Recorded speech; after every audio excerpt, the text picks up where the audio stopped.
Behold the Comanche, the lords of the Great Plains, a force to be reckoned with as they reigned unyielding over their domain. With an iron fist, they forged their destiny, leaving a mark upon the annals of history. Mounted on horseback, they embraced a sacred kinship with these majestic beasts, a bond that set them apart, making them pioneers of unparalleled horsemanship. In the heart of the wild frontier, where danger lurked in every shadow, the Comanche cast a shadow of awe and trepidation upon their foes. So formidable were they that their very existence gave rise to the legendary Texas Rangers, a force created to quell the raw power of the Comanche and preserve order in the land they roam. But the Comanche's legacy of ingenuity extended beyond the battlefield, for it was they who ignited the spark of innovation that birthed the revolution of the six-shooter revolving pistol. A weapon of unparalleled speed and deadly precision, it became an icon of the untamed West, a testament to the Comanche's mastery of warfare and their lasting impact on the ever-evolving frontier. This is not just a tale of a tribe. This is a saga of fearless warriors and visionary leaders. It is a story of battles won and lost, of victories that echoed through the plains, and defeats that only fueled their resolve. With bravery coursing through their veins, they clashed with the forces of change, standing steadfast against the relentless tides of history. So gather around and listen to the echoes of their past, the thundering hooves of 1,000 horses charging into the unknown. The Comanche story is etched upon the vast canvas of time, a testament to their spirit, their resilience, and their unyielding pursuit of freedom. Witness the saga of the Comanche, the lords of the Great Plains, as it unfolds before your eyes. Let their legacy inspire awe and reverence, for they are more than just warriors. They are the architects of a new frontier, the guardians of a way of life, and the embodiment of the untamed soul of the Wild West. The Comanche people were bound by language and tradition to their kin, the Eastern Shoshone of Wyoming. In the vibrant tapestries of the 16th century, the Comanches broke away from the Shoshone, embarking on a momentous journey southward, setting their sights on the untamed lands of Colorado. There, like the Eastern Shoshone, they transformed into relentless nomads of the Great Plains, skilled in the art of bison hunting. Legend whispers that the Great Plains beckoned them forth, lured by the embrace of wetter climates that cradle the burgeoning bison population. It was a land ripe with promise and opportunity, and the Comanche heeded its call. In the southern reaches of Colorado, the Comanche forged an unbreakable alliance with the Ute tribe, two kindred spirits bound by shared ways of survival. As the late 17th century bathed the landscape in the hues of time, both tribes embraced a similar rhythm of life. As autumn's chill set in, the Comanche splintered into small, agile groups, their spirits attuned to the ways of the hunter-gatherer in the picturesque western realm of Colorado, caressed by the San Luis Valley beauty. Yet, with the birth of each new spring, the pulse of the Comanche and Ute quickened. Like thundering herds, they crossed the formidable Sangre de Cristo Mountains, leaving a trail of stories etched in the earth. Together, they journeyed eastward, drawn to the boundless expanse of the Great Plains, where bison roamed in abundance, a testament to nature's blessing. In the midst of these times, fate's hands bestowed a gift upon the Comanche, the elusive secret of taming horses.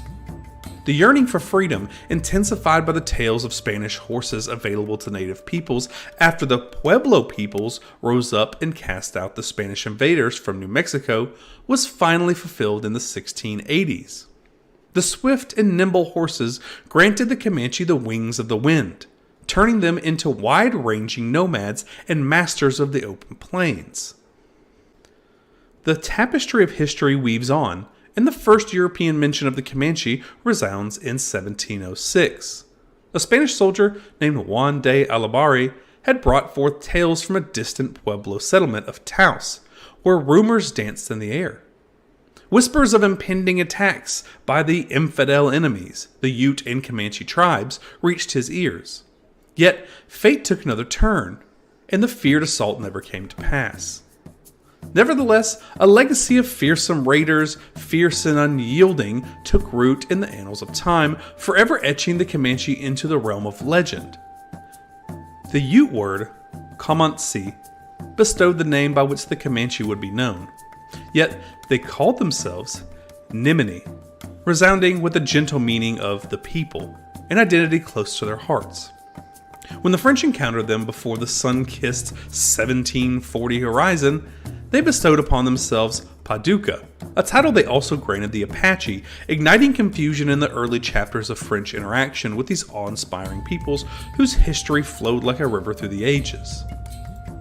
Comanche history in the 18th century unfolds into three distinct and captivating chapters, each interwoven with tales of alliances, conquests, and challenges with neighboring peoples. The first chapter revolves around the Comanche's entanglements with the Spanish, Puebloans, Ute, and Apache tribes of New Mexico. By the late 18th century, two distinct groups of Comanche had emerged.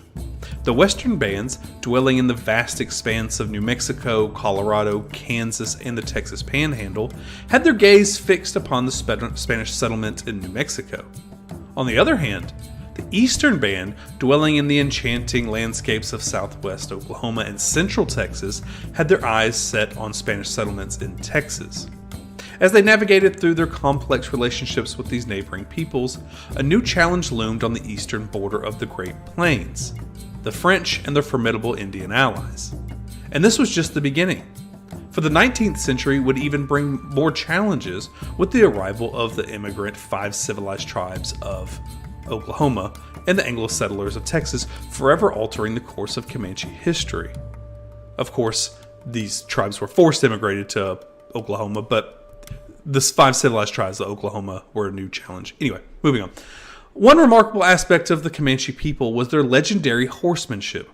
They rode with grace and skill, a sight to behold, as they pursued bison, their lifeblood, their main source of sustenance. In the early 18th century, the Ute and Comanches, perhaps junior partners in their alliance at the time, rose to prominence on the northern frontier of the Spanish New Mexico. While their activities often involved pilfering of livestock, tensions escalated when the governor of New Mexico launched a fateful attack on a peaceful Ute Comanche camp. Lives were lost, captives were taken, and the conflict grew more heated. The Ute and Comanche struck back, launching a massive raid into Taos region that claimed lives. The Spanish responded with an expedition comprising of more than 700 troops, mainly consisting of Pueblos and Apache. But the elusive Ute and Comanche proved difficult to find. Instead, the expedition discovered the plight of the Apache people in the southern Colorado, who suffered at the hands of the Ute and Comanche. Some Apache bands sought refuge closer to the Spanish settlement in New Mexico, while others clung to their hostility towards both the Spanish and the Comanche. In the following decades, the Comanche solidified their hold on the Arkansas River Valley of Colorado, reaching a pivotal point in the 1730s when they became their pioneering, fully mounted bison hunting nomads of the Great Plains, the very first American Indians to adopt an equestrian lifestyle. Their mastery of horsemanship allowed them to push the Apache south and westward, expanding the territory and cultural dominance. As the Apache grew in strength, their ties with the Ute began to fray, with cultural and political divisions emerging in the 1730s. In 1749, the Ute sought aid from the Spanish of New Mexico to confront the Comanche in a war that would persist through the 18th century. While the Utes' concerns remained important, the Comanche faced even grander challenges on their remarkable journey through history. In 1749, the captivating lands of New Mexico and its Pueblo and Spanish inhabitants were home to a population of merely 15,000. Amidst this delicate balance, the mighty Comanche, undeterred by military setbacks, began their ascension to dominance over the colony. A dance of trade and raid unfolded as the Comanche asserted their prowess. The echoes of conflict resounded through the canyons in 1747, as a force of more than 500 Spanish and Puebloan men unleashed their fury upon a Comanche and Ute camp, leaving a trail of devastation. Lives were lost, captives taken, and a wind of change whispered. In 1751, History repeated itself as Spanish and Puebloan troops skillfully trapped 300 Comanche in a box canyon, a moment that would forever be etched in the annals of time. Carnage unfolded, lives were extinguished, and the Comanche, facing these defeats, sought peace. Their peace agreement of 1752 favored them, granting trade privileges and recognition as a sovereign nation, empowering them to wage war against the Ute, their old friends. However, peace, like shifting sands, proved fragile. The year 1767 ushered a relentless campaign led by the Comanche, leaving hundreds of Spanish and Puebloan in its wake, and the Rio Grande Valley of New Mexico lay in ruins. The Spanish responded, unleashing a powerful response in 1774. Their troops surrounded a Comanche band, and a heart-wrenching spectacle unfolded as lives were lost, families torn apart, and the fates of the captured sealed in sorrow. Yet, the Comanche preserved, strengthening their grip on New Mexico undeterred by the trials they faced. A significant turning point arrived in 1779, when the valiant governor Juan Bautista de Anza, renowned for his expertise in Indian warfare, took the battle directly to the Comanche in their heartland.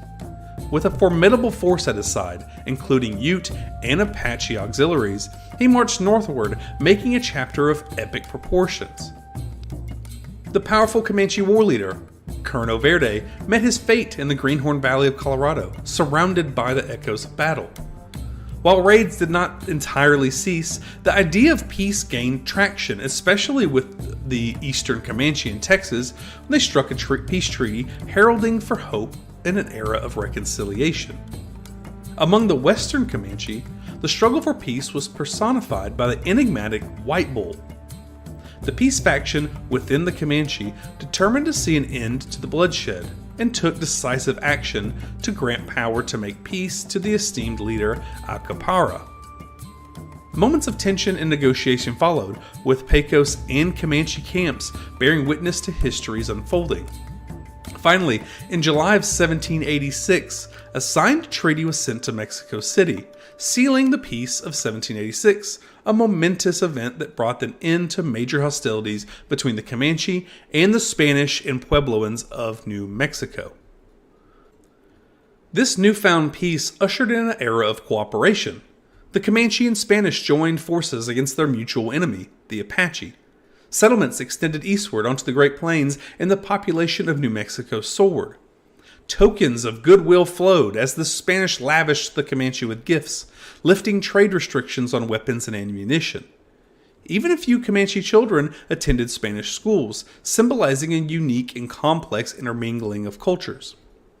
Travelers ventured across the plains, unburdened by the fear as a class of traders, the Comancheros, paved the way for trade between Spanish goods and the Comanche heartland in the Texas Panhandle, where buffalo robes, meat, and horses exchanged hands. With New Mexico as a haven, the Comanche embarked on raids that pierced the heart of Mexico, invoking awe and trepidation. In 1841, when faced with the Mexican central government's orders to wage war on the Comanche, New Mexico Governor Manuel Armijo hesitated, for such a conflict would spell doom for the land he held dear. Before we move forward on our timeline with the Comanche, I did want to take a step back in time to talk specifically about the Comanche's arrival in Texas. So we first see the Comanche in Spanish Texas in 1743, when a scouting party made their presence known in San Antonio. By that time, the formidable Comanche had already driven the Apache off the Great Plains, forcing them into southern Texas, where they became known as the Lipan Apache. Some sought refuge in a desolate desert of the Southwest, while others formed uneasy alliances with the Spanish in New Mexico. The Spanish and Lipan, though once at odds, found common ground in 1749 as they united to resist the Comanche threat, forging a frail peace treaty that would prove short-lived. The 1750s saw the rise of a powerful alliance, as the Comanche joined forces with the Norteños, a group of tribes residing north of the Spanish settlements. Among these allies were the Wichita, with their influential sub-tribe, a tribe named Talvayas, having migrated southward to the Red River Valley of Oklahoma and Texas. Alongside the Tonkawa of the Texas Plains and the Hacienias, the westernmost of the Caddo people, they formed a formidable alliance. In 1758, this united force, including the Comanche, pillaged the San Saba mission, a strategic Spanish endeavor aimed at converting the Lipan to Christianity. Seeking revenge, a Spanish and Indian army launched an assault on two fortified Tavaya villages in the Red River Valley, only to be thwarted in the Battle of the Twin Villages.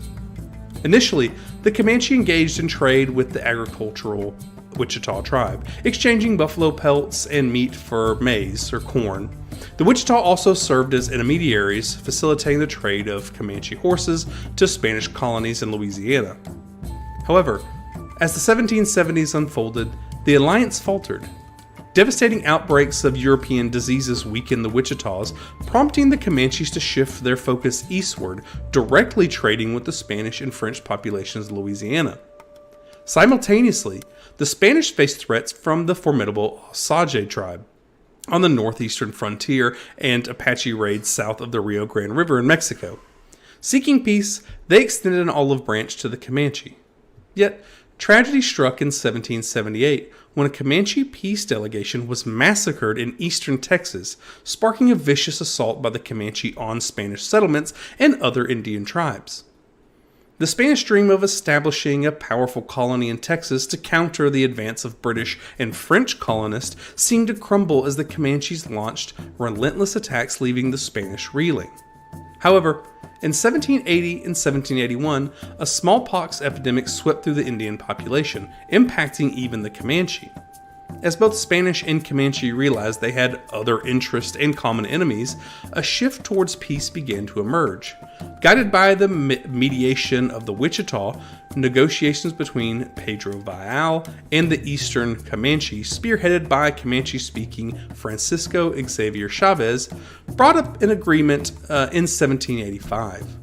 This accord involved generous gifts to the Comanche and the return of all Spanish prisoners held captive by the tribe. Such a significant development paved the way for a similar peace agreement between the Spanish of New Mexico and the Western Comanche in 1786, marking a turning point in the turbulent history of Spanish Texas and the Comanche.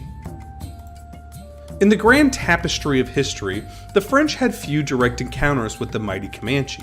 Instead, their interactions were indirect, as they traded with various Indian tribes residing on the eastern border of the Great Plains.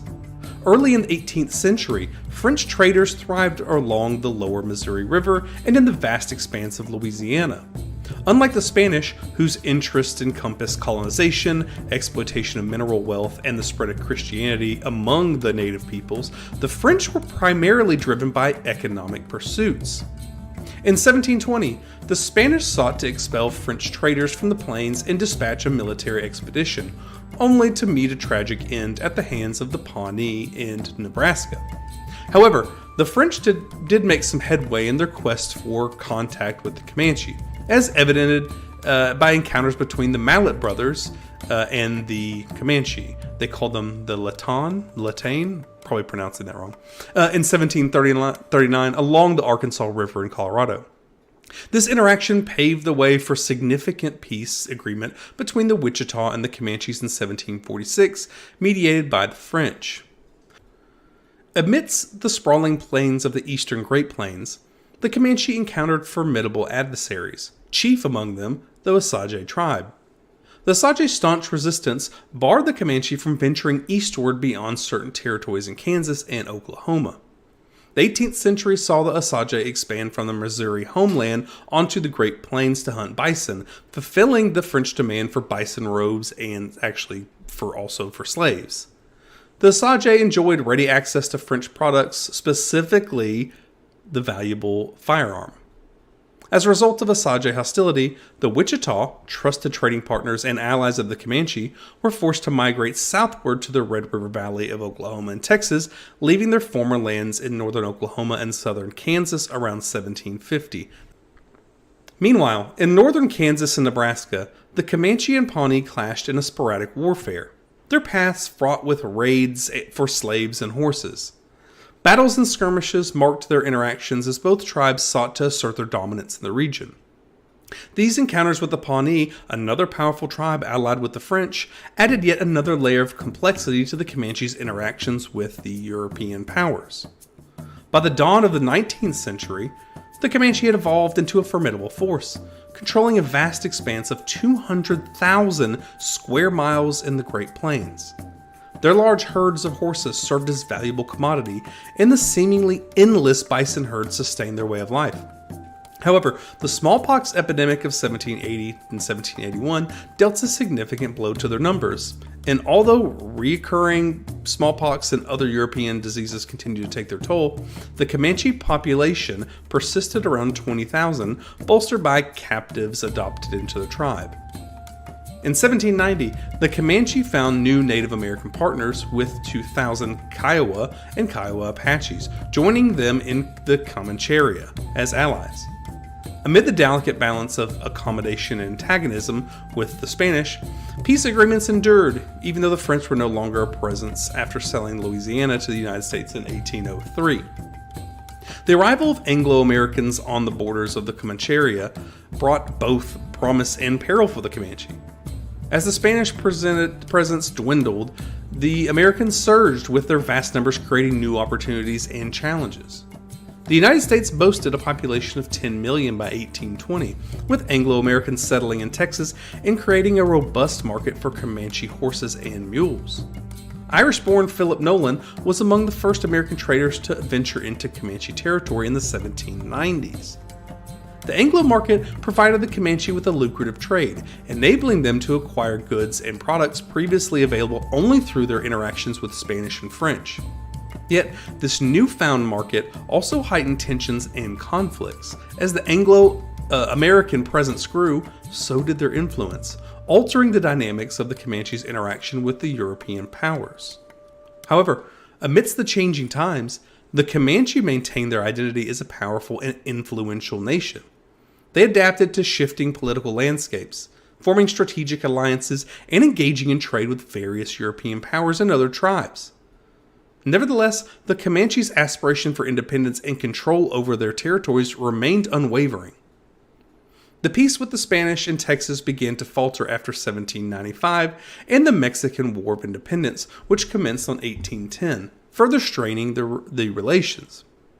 The Comanche's tribute, once provided by the Spanish, diminished as Mexico faced resource constraints in its remote provinces. In 1822, Mexico sought to quell the Comanche threat by inviting Comanche leaders to Mexico City, culminating in a treaty granting trading privileges to the tribe. As the Mexican government opened Texas to foreign settlers in 1824, the Anglo-Americans, who were already trading extensively with the Comanche, swarmed into the region. The concern of the Mexicans was real, and tensions escalated. In 1825, 330 Comanche rode into San Antonio, pillaged and reveled for 6 days. In 1832, 500 Comanche occupied San Antonio with little resistance from Mexican soldiers. The weakened state of Mexican Texas set the stage for the Anglo-Americans to claim independence of Texas from Mexico in 1836. The once mighty Comanche, with their storied history and territorial dominance, faced an uncertain future as they navigated the winds of change in this rapidly transforming world. As the Anglo-Americans solidified their hold over Texas and expanded westward, the Comanche found themselves confronting new challenges and threats to their way of life. The influx of Anglo settlers and their insatiable demand for land and resources put immense pressure on the Comanche's traditional territories. The vast herds of bison, once a symbol of their abundance and sustenance, dwindled due to overhunting by both newcomers and Native American tribes forced to compete for resources. The Comanche had long relied on bison for their livelihood, so the depletion of the majestic creatures deeply impacted their ability to maintain their nomadic lifestyle. The Comanche's interaction with Anglo-Americans were marked by both collaboration and conflict, as you can imagine. The Anglo settlers sought to control their vast prairies, while the Comanche fiercely defended their ancestral lands and way of life. Raids and skirmishes became more frequent as tensions between the two groups escalated. The Comanche were formidable warriors, skilled horsemen. I think that's an understatement. They were masters of horse. And there were masters as well at guerrilla warfare, posing a formidable challenge to the encroaching Anglo-American settlers. The Texas Rangers, a group of frontier lawmen, emerged as a prominent force in confronting the Comanche threat. The Rangers engaged in a series of campaigns to push back the Comanche raids and secure the borders of the rapidly expanding Republic of Texas. However, the Comanche's resiliency and the adaptability defied easy containment, and they continued to pose a formidable challenge to settlers. By 1836, a momentous year for Texas as it gained its independence, and we can go into another video with the full explanation of Texas and the Alamo and all that good stuff. But the demographic landscape had undergone a dramatic transformation. The relentless influx of Anglo immigrants had tipped the scales, erasing the once dominant position of the Comanche and their allies. From a modest population of fewer than 5,000 Spanish inhabitants in the early 19th century, Texas swelled to accommodate 38,000 Spanish and Anglo settlers by 1836. The Native American population, including the formidable Comanche, were estimated to be around 14,000, though this figure may have been an underestimation. The winds of change brought forth not only human migration, but also the scourge of smallpox, which ravaged the Native American communities, further diminishing their numbers by the late 1830s. Amidst the shifting landscape, the Comanche sought to secure their place and forge crucial alliances. In 1840, a significant agreement with the southern branches of the Cheyenne and Arapaho tribes heralded newfound unity and strength for the Comanche. The treaty ended the long-standing conflict on the Comanche's northern frontier, with about 2,000 Cheyenne and Arapaho warriors pledging allegiance to the Comanche cause. As emissaries of peace, they were welcomed into the Comancheria, the vast domain of the Comanche, where the age-old custom of gift-giving cemented the bond between the tribes. The Comanche's generosity knew no bounds, as they bestowed about 5 horses from their impressive herds upon each Cheyenne and Arapaho man and woman, a gesture symbolizing trust and cooperation. The birth of the Republic of Texas brought both opportunity and challenges in dealing with the Comanche. Early on, in May of 1836, a violent encounter near Fort Parker, south of Dallas, saw Comanche and Kiowa warriors claiming 5 lives and abducted 5 women and children, including 9-year-old Cynthia Ann Parker. Remember this name, this woman is very, very important. Little did anyone know that Cynthia Ann's life would take an extraordinary turn, eventually marrying a Comanche chief named Pita Nocona and giving birth to a son who would grow up to be the legendary war chief, Quanah Parker, which is the most famous Comanche war chief of all time, in my opinion, who is a prominent figure in the tribe's later history. So Cynthia Ann Parker, kidnapped from South Dallas, would eventually give birth to Quanah Parker. The Comanche society, with its values and emphasis on acquiring wealth, readily integrated captives into their fold. The need for labor to manage their vast domain made captives valuable assets, and the Comanche were known for their resourcefulness in assimilating diverse individuals into their own way of life. As the political landscape shifted, so did the approach of Texas leaders towards the Comanche. While the first president of Texas, Sam Houston, sought peaceful coexistence, his successor, Mirabeau B. Lamar, took a more direct approach in confronting the Comanche. In 1840, a peace delegation from the Comanche arrived in San Antonio, but a dispute over captives quickly turned into a tragic incident known as the Council House Fight. Texas soldiers killed 35 Comanche, including several chiefs, escalating hostilities. In response, the Comanche, under the leadership of Buffalo Hump, unleashed the Great Raid of 1840, a formidable campaign that struck fear into the hearts of Texans. Sacking the towns of Victoria and Linville, they left a trail of destruction, taking numerous captives and seizing valuable goods. An ambush by the Texas militia, with the aid of Tonkawa scouts and the Battle of Plum Creek, momentarily quelled the Comanche's bold advances. The Texas militia later launched an attack on a Comanche village, resulting in tragic loss of 140 men, women, and children. These clashes left a profound impact on both sides as the cost of warfare began to take its toll on the finances of the Texas government. As peace became a coveted goal for both Texas and Comanche, negotiations led to the signing of a treaty in December of 1845. The agreement established a line of trading houses serving as a de facto border between Texas and the Comanche area. In exchange for refraining from raids within Texas, the Comanche were granted gifts and trading privileges with the Texas settlers. The tumultuous times in the mid-19th century reflected the complex and evolving relationship between the Comanche and the rapidly transforming landscape of Texas. The once dominant Comanche nation navigated shifting political alliances, cultural changes, and looming specter of the westward expansion, all while endeavoring to preserve their unique way of life amidst the rapidly changing world. Through the late 1860s and into the 1870s, the Comanche people found themselves embroiled in a complex web of conflicts, broken treaties, and shifting alliances.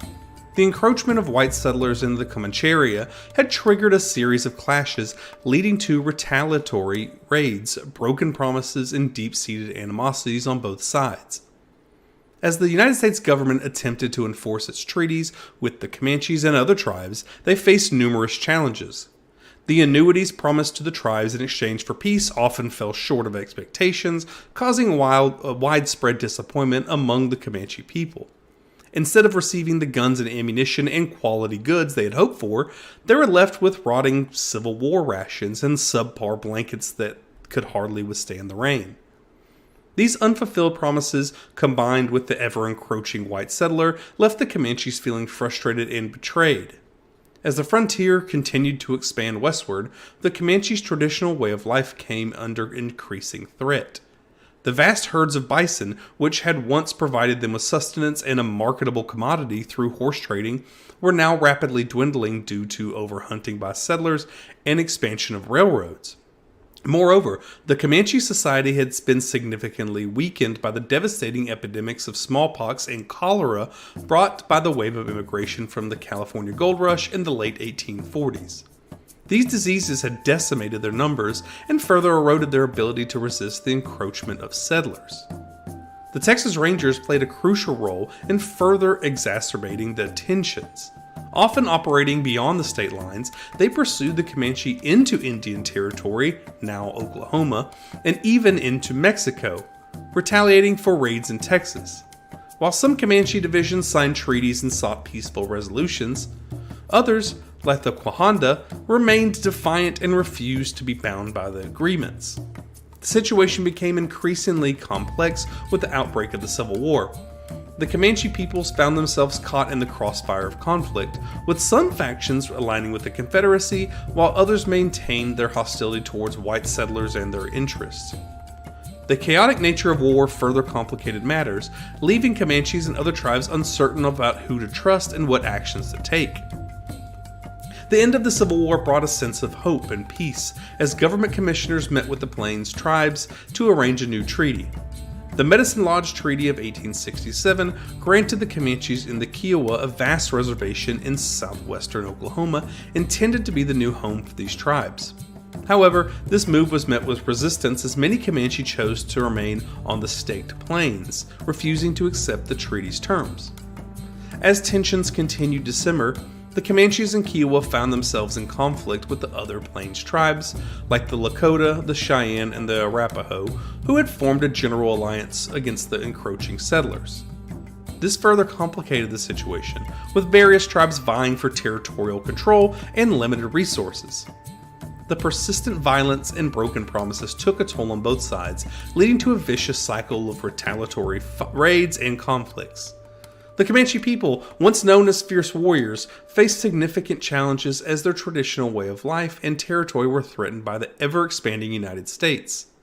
By the mid-1870s, the Comanches had mostly settled on a reservation in Oklahoma, but their population had dwindled and they continued to face hardships and challenges. Their once thriving society, reliant on the buffalo and vast herds of horses, had been disrupted, leaving them grappling with the changes brought on by the relentless march of the white settlers. In the 19th century, the relentless pursuit of European settlers nearly drove the majestic bison to the brink of extinction. It actually did bring it to the brink of extinction. Once millions roamed freely across the continent, but by the late 1880s, less than 100 remained in the wild. It just blows my mind. From millions, some say 30 million, to less than 100 remained in the wild. This drastic decline was not due to indigenous hunting practices, where every part of the animal was used respectfully, but rather the mass slaughtering by settlers who had their eyes set on bison's valuable skins and tongues alone. The rest of the animal was left to rot and decay on the unforgiving ground. The European hunters exploited the bison's roaming behavior to their advantage. When one bison fell to a hunter's gun, the others would instinctively gather around it, unwittingly presenting themselves as targets. The ease of which one bison could be killed often meant the tragic destruction of an entire herd. As settlers' greed and destruction escalated, maps of the extermination of the bison showcased the devastating range reductions. Where once their domain stretched as far and wide, only now scattered pockets of bison territory remained. There's an essay from the time painted a vivid picture of the relentless slaughter. Quote, 30 years ago, millions of great unwieldy animals existed on this continent. Innumerable droves roamed, comparatively undisturbed and unmolested. Many thousands have been ruthlessly and shamefully slain every season for the past 20 years or more by white hunters and tourists merely for their robes, and in a sheer wanton sport, and their huge carcasses left to fester and rot, and their bleached skeletons to strewn the deserts and the lonely plains. This senseless destruction of the bison also had profound consequences for the indigenous peoples who lived and their culture depended on the buffalo. While some tried to maintain their traditional ways, others were forced to adapt a new hunting style to survive. Some even embraced the fur trade, altering the hunting methods to include horseback hunting, which allowed them to cover more ground and more bison. Yet, the commercial incentives for settlers were undeniable. Bison hunting became a means of economic gain, with trappers and traders profiting from the sale of buffalo fur. The harsh winter saw over 1.5 million buffalo put on trains and transported eastward. Bison leather found various uses, including making machinery belts and army boots, further binding natives to the settler economy. The involvement of the U.S. Army in the mass bison slaughter was one of the most tragic chapters in this dark tale. The federal government saw bison hunting as a tool to pressure native tribes, specifically the Comanche, because they used their horses, the lords of horses. They used these horses to hunt the bison. So you snuff out the bison. What are you going to do to the Comanche? They used these tools to pressure the native tribes on the reservations by depriving them of their primary food source. Without the bison, many of these plains tribes were left with no other option but to abandon their lands or face starvation. General William Tecumseh Sherman advocated for the mass hunting of bison, believing it would force the indigenous people to assimilate into, quote, a civilized life. Other military leaders shared the same sentiment, seeing the bison as a means to an end for taming the frontier. So you take away the food, you tame the frontier, because the Comanche and other tribes don't have anything to eat. They have to accept the terms of going on a on a reservation. President Ulysses S. Grant vetoes an act that would protect buffalo from overhunting. So there's law, hey, we should protect this animal. Ulysses S. Grant vetoes it, and it just further exemplified the government's lack of concern for the iconic animal. In their eyes, the bison's demise would aid in the forced assimilation of the indigenous people. The relentless decimation of the buffalo was in many ways emblematic of the larger struggle between settlers and the Comanche. The buffalo's fate became intertwined with the destiny of the native tribes and served as kind of a tragic symbol of the profound impact of colonization on the people and wildlife of the American plains. On the chilling morning of November 10th of 1864, a determined Kit Carson embarked on a perilous journey from Fort Bascom, leading a formidable force of 260 cavalry, 75 infantry, and 72 skilled Ute and Apache scouts recruited from Lucien Maxwell's ranch near Cimarron, New Mexico. Their mission was to march through the harsh landscapes of the Texas Panhandle with the hopes of reaching Adobe Walls, a place familiar to Carson from his past employment with Bent 2 decades earlier. The weather was unkind and inclement conditions, including early snowstorms, slowed their progress. Despite the daunting obstacles, Kit Carson pressed on, his trust in his Indian scouts unwavering.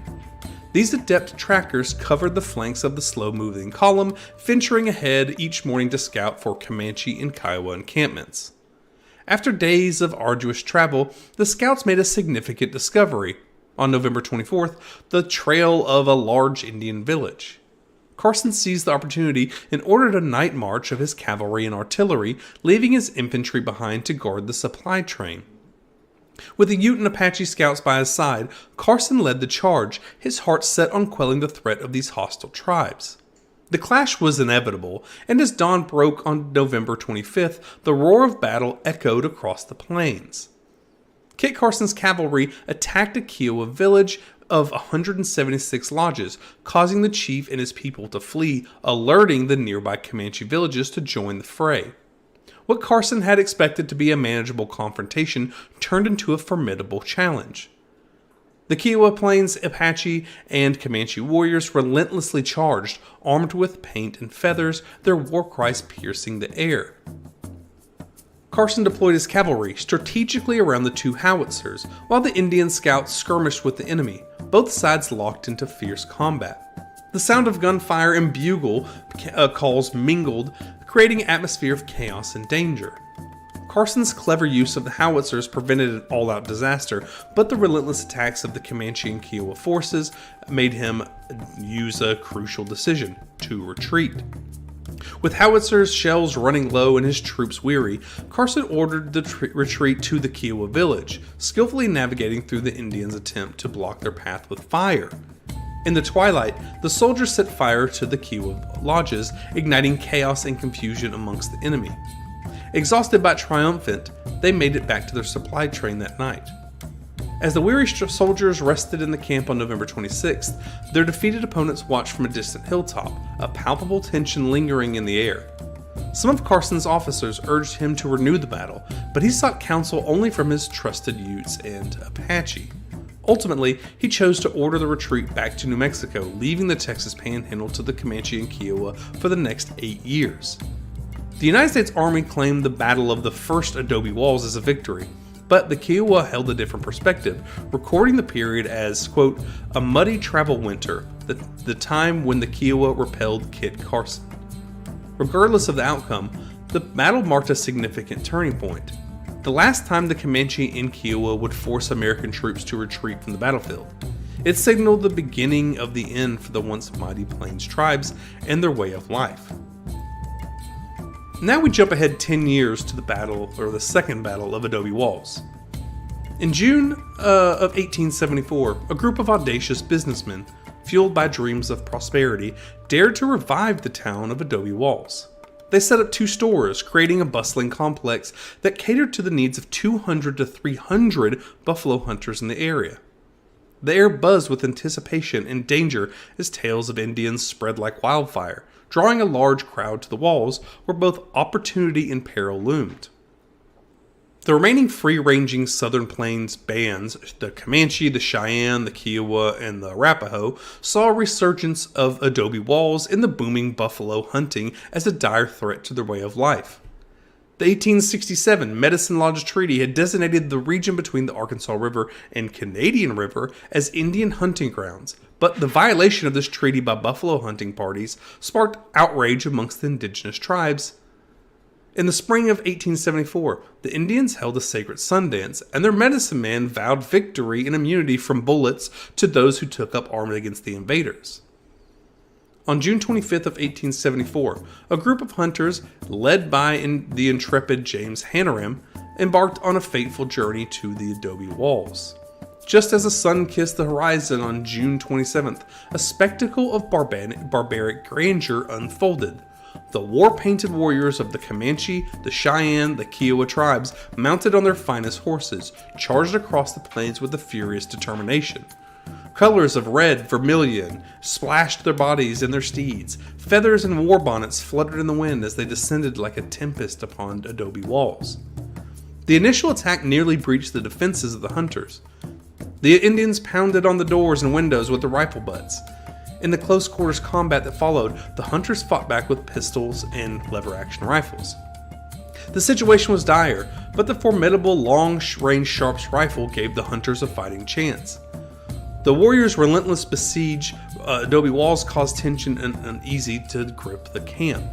A critical moment came when Billy Dixon, a renowned marksman, took aim from a distance that caused even the bravest warriors to hesitate. His well-placed shot struck a warrior atop his horse, casting doubt and discouragement amongst the attackers. After 6 days of fierce resistance and strategic maneuvering, the Indians finally retreated, realizing the futility of their efforts. Despite the hunters' eventual victory, the aftermath was marked by sorrow and conflict. The buffalo hunting era in the region came to an end. The Texas Panhandle lay sprawled before the converging army columns like an untamed wilderness, a land teeming with ancient spirits and stories of a fierce indigenous people. General Philip Sheridan's orders crackled through the air, commanding 5 mighty columns to muster their forces and converge upon the untamed expanse of the Texas Panhandle. Their target? The upper tributaries of the Red River, a domain believed to harbor the elusive tribes of the southern plains. The strategic design was simple yet ruthless. Deny the Indians any safe haven and unleash an unrelenting torrent of attacks until they were compelled to submit permanently to the reservation system. Colonel Ronald S. McKenzie, a seasoned and resolute leader, commanded 3 of the formidable columns. Like a thundering storm, the 10th Cavalry, under the steadfast Lieutenant Colonel John W. Davidson, surged westward from the strong fortress of Fort Sill. The 11th Infantry, led by the indomitable Lieutenant Colonel George P. Buell, advanced northwest from the mighty bastion of Fort Griffin. As for Mackenzie himself, a warrior with the heart of a lion, he spearheaded the 4th Cavalry on a daring northern march from the stout walls of Fort Concho.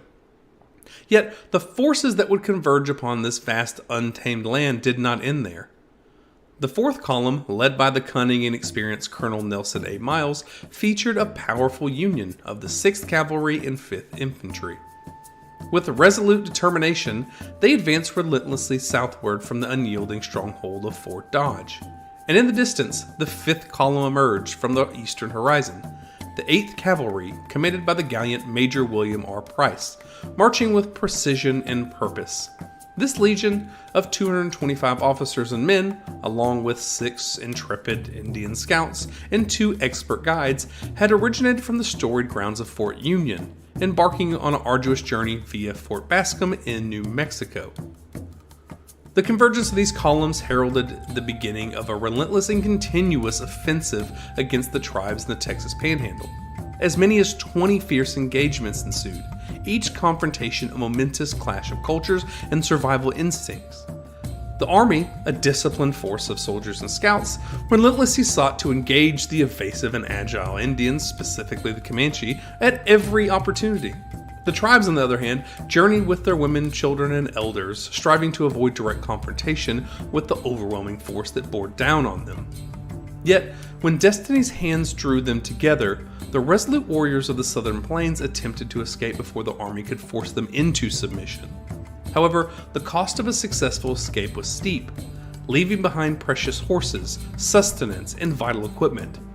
The army and its Indian scouts, unfettered by such constraints, had access to a wealth of supplies and equipment, and they frequently wielded the might of fire, burning anything that the retreating Indians had left behind. The relentless campaign seemed inexhaustible, capable of continuing indefinitely, like a boundless horizon on the Texas Panhandle.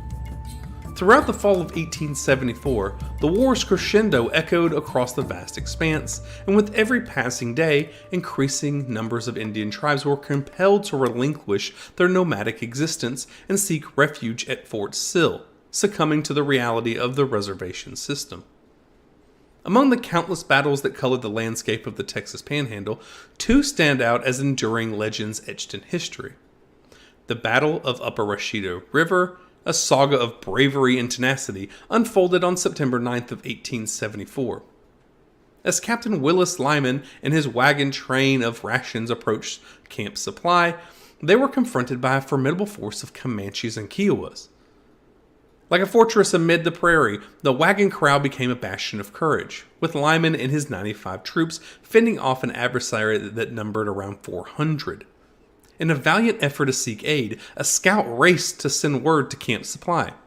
Soon after, the valiant 6th Cavalry, without rest and amidst relentless rainstorm, rode to their rescue. When the dust settled, it became known as the Battle of Upper Washita River and the Battle of Lyman's Wagon Train, an epic tale of endurance and camaraderie amid the vast untamed frontier. In the heart of September, another fateful clash unfolded near the rugged terrain of Palo Duro Canyon. With a steely resolve, Tonkawa and Black Seminole scouts advanced ahead of the 4th Cavalry, their eyes and senses ever alert to lurking danger. They narrowly escaped an ambush by the cunning Comanches near the Staked Plains, alerting Colonel Mackenzie of the foe's whereabouts. Their intelligence led the largest army victory of the war, as Mackenzie's scout discovered a sprawling village of Comanche, Kiowa, and Cheyenne nestled within the canyon's embrace. At the dawn of September 28th, Mackenzie's troops launched a ferocious attack, descending upon the unsuspecting village like a thunderbolt. The startled Native Americans, caught off guard and without time to gather the horses and provisions, faced an overwhelming onslaught. Their warriors fought with desperate valor to shield their women and children and pack animals. But the persistent fire of the troops forced them to retreat, and the warriors began falling back. The impact was immense and devastating. Mackenzie's men razed over 450 lodges and obliterated countless pounds of buffalo meat, a vital source of sustenance for the tribes. In addition, they captured 1,400 horses, most of which were ruthlessly shot to prevent Indians from recapturing them. The Battle of Palo Duro Canyon became a defining moment, leaving a profound mark on the war's trajectory. While most encounters resulted in little to no casualties, the cumulative loss of resources, sustenance, and mounts weighed heavily upon the tribes. An Indian band caught on foot and with limited options for food found themselves at the mercy of their adversary, with little choice but to surrender and seek refuge in the reservation system. Finally, in June of 1875, the relentless pursuit of the army culminated in a decisive outcome, marking the end of the Red River War. Quanah Parker, I don't know if you remember back when his mother was captured, as I remember this name, Quanah Parker, the war leader of the Comanche, and his band of Quahati Comanches, the last of the large roaming bands of the southwestern Indians, entered Fort Sill and surrendered. Their submission, coupled with the extermination of the buffalo, left the Texas Panhandle permanently open to the onward march of settlers, farmers, and ranchers, who would irrevocably shape the destiny of the untamed lands. With the final military defeat, the once powerful Southern Plains tribes were forever changed, and the curtain fell upon the Texas Indian Wars, leaving behind a legacy that resonated through our ages. The Comanche traditional way of life had been uprooted by the relentless advances of the American Army, and their once abundant food source, the buffalo or bison, had been decimated to near extinction. And as we just talked about, the resilient Comanche, led by Quanah Parker, had just finally succumbed to the mounting pressure and decided to accept the reservation life. But our story doesn't end here. We need to discuss Quanah Parker and the continuation of the Comanche people. Quanah Parker had a house built called the Star House, which is nestled in the vast expanse of Cache, Oklahoma, and it was Quanah Parker's sanctuary. It symbolized his authority as a respected chief. The spacious two-story dwelling stood as a testament to his growing influence and prosperity. Inside its walls, there was a bedroom for each of his 7 wives and their children, a testament to the custom of his ancestors. Quanah Parker himself had a rather plain private quarters, but beside his bed, framed photographs of his mother, Cynthia Ann Parker, and his younger sister served as a cherished memento, connecting him to his past and driving his vision for the future. A remarkable chapter in Quanah Parker's life unfolded when he embarked on hunting trips with none other than President Theodore Roosevelt himself, who held him in high regard. The president, captivated by Quanah Parker's warrior spirit and wisdom, often sought his company and valued his counsel. Despite these close ties to the world of the white man, Quanah Parker clung to his native roots, rejecting both monogamy and traditional Protestant Christianity in favor of the Native American church movement, which he co-founded. This new spiritual path became a sanctuary for him, an avenue to embrace his ancestral heritage while navigating the shifting tides of the modern world. However, Quanah Parker's most profound and enduring friendships blossomed with the Burnett family. Their bond transcended the boundaries of culture and race, forging an unbreakable connection that was a testament to the respect and admiration that was held for each other. The Burnett family was known for their cattle empire, and they welcomed Quanah Parker into their fold, treating him as an honored guest and a true friend.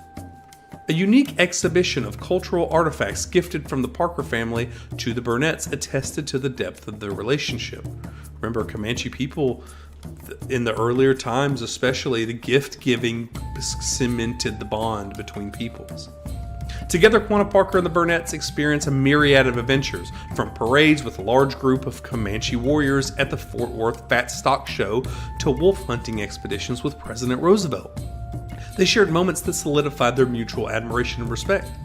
Burnett's advocacy for the Native American rights and his respect for their customs endeared him to the tribes. The Comanches recognized his importance to their lives, bestowing upon him his name, Mas Sa Suta, signifying Big Boss in their language. Quanah Parker's legacy extended beyond his interactions with Burnett's family and President Roosevelt. He emerged as a trailblazer, becoming one of the key leaders of the Native American church movement. The sacred peyote medicine, a central element of the movement, was a sacrament bestowed upon the Indian people, and Quanah Parker was an instrument in its adoption and integration into their spiritual practices. The passing of time eventually led to Quanah Parker's passing in 1911, and he was laid to rest at the Post Oak Mission Cemetery near Cache, Oklahoma. His final resting place bore the epitaph that celebrated his extraordinary journey. A lifetime that traversed from a Stone Age warrior to a statesman of the Industrial Revolution, from a fierce leader who never lost a battle to a visionary who embraced change while preserving his heritage. As the sun sets on the legacy of Quanah Parker, it's impossible to ignore the impact he left on history. His life symbolizes the resilience and adaptability of the Native American tribes and their ability to bridge cultures, their relentless pursuit of a dignified existence in a rapidly changing world. The spirit of Quanah Parker, like the sacred peyote medicine he championed, remains alive and woven into the fabric of Native American history and cultural identity. His name will forever echo through time as a testament to the unyielding spirit of his people and the lasting legacy for an extraordinary leader. So, what about the Comanche now in 2023 at the time of this recording? There's still 17,000 enrolled tribal members that breathe life into the Comanche Nation. Among them, around 7,000 actually live in the tribal jurisdiction area, which is in the domains of Lawton, Fort Sill, and the surrounding counties in Oklahoma. The Comanche legacy thrives, passing this general information down from generation to generation, which is a living testament to the strength and unity and resilience of a people that have endured the tests of time. In these hallowed lands, the Comanche Nation unfurls its vibrant tapestry, a tale of tenacity and triumph, each thread woven by their governments, their aspirations, and their unwavering spirits, etched a legacy that will endure the ebb and flow of history's tides. Through storms and stillness, the Comanche Nation stands resolute, a beacon of hope and progress forever guided by the spirit of their ancestors and the dreams of the future. The Lords of the Plains. That's what they are, and that's what they were. So we will honor them on this channel. I hope you enjoyed this documentary. I had a blast researching and developing this, and I hope you enjoyed. Thanks, y'all. The Battle of the Little Bighorn, famously known as Custer's Last Stand, marked a historic clash between the united forces of the Lakota and Northern Cheyenne tribes and the 7th Cavalry of the United States Army. This pivotal event, one of the most renowned in the Indian Wars, unfolded over 2 fateful days on June 25th and 26th of 1876 in the eastern Montana Territory along the banks of the Little Bighorn River. At the helm of the U.S. Cavalry detachment was the famous Lieutenant Colonel George Armstrong Custer. Tragically, or triumphantly, Custer's entire unit met their demise in this battle. The backdrop of this conflict lay in the simmering tensions between the Sioux and Cheyenne Indians who had left their reservations in late 1875, protesting against the continued intrusion of white settlers into their sacred Black Hills. These defiant Native American groups, led by the illustrious warrior Sitting Bull, assembled in Montana to assert their claim to the ancestral lands. Following 2 previous victories over the U.S. cavalry, their resolve to fight further hardened in the summer of 1876. In response to a report from an Indian inspector that indicated hostility among the Lakota and Northern Cheyenne associated with Sitting Bull and Crazy Horse, U.S. forces were dispatched on November 9, 1875. The lure of gold in the Black Hills was another factor driving the military engagement. Like it usually was, the draw of money was pushing settlers and expansion of U.S. into territories they're not supposed to be in. Lieutenant Colonel Custer, leading the largest contingent with General Alfred Terry's command, arrived at an outlook 14 miles east of the Little Bighorn River on the night of June 24th of 1876. The rest of the column advanced towards the mouth of the Little Bighorn to block potential escape routes for the Indians. Meanwhile, 2 Crow Indian scouts were sent ahead to assess the situation. They returned with a critical warning of a vast Indian encampment at the Little Bighorn River. Regrettably, Custer chose to disregard this crucial information, dividing his regiment into 4 groups with intentions to press ahead with the attack, believing that the Indians would flee upon seeing the approaching soldiers. Thus, on June 25th, Custer's men moved forward with disastrous consequences. Lacking precise knowledge of the encampment size, Major Marcus Reno was ordered to initiate the attack, positioning his squadron of 175 soldiers at the southern end of the Indian village. However, they swiftly realized that the Lakota and Northern Cheyenne forces were far larger and showed no signs of retreat. Reno dispatched a message to Custer but received no reply. Consequently, Reno's troops advanced northward, halted their exchange due to fear of entrapment, dismounted, and engaged the village from a distance. After approximately 20 minutes, with only 1 casualty and no sign of Custer's promised reinforcements, Reno ordered a retreat into the nearby timber and brush along the river. They were relentlessly pursued by a mix of Cheyenne and Sioux soldiers, sustaining casualties as they fled. Continuing their retreat uphill to the bluffs east of the river, Reno's force encountered a squadron under Captain Frederick Benteen. Benteen had been seen by Custer to prevent Indian escape through the upper valley of the Little Bighorn River. His timely arrival on the bluff saves Reno men from potential annihilation. Although the combined forces were later joined by a small contingent escorting Benteen's pack train, they did not advance towards Custer's position for at least an hour, despite the sound of intense gunfire from the north. This delay led to criticism that Benteen had failed to follow orders to march to the sound of guns. Meanwhile, Custer had planned to strike the northern end of the Indian encampment simultaneously with Reno's southern attack. However, Custer underestimated the challenging terrain he had to traverse before launching his assault, navigating bluffs and ravines. As he finally arrived at a position from which to attack, Reno had already been repelled by the Indians, who detected Custer and his men approaching from the opposite end of the village. The Cheyenne and Sioux crossed the river and pushed into the advancing soldiers, driving them back to a long elevated ridge to the north. Concurrently, a force of Sioux under Crazy Horse's command rapidly moved downstream and executed a sweeping arc encircling Custer and his men.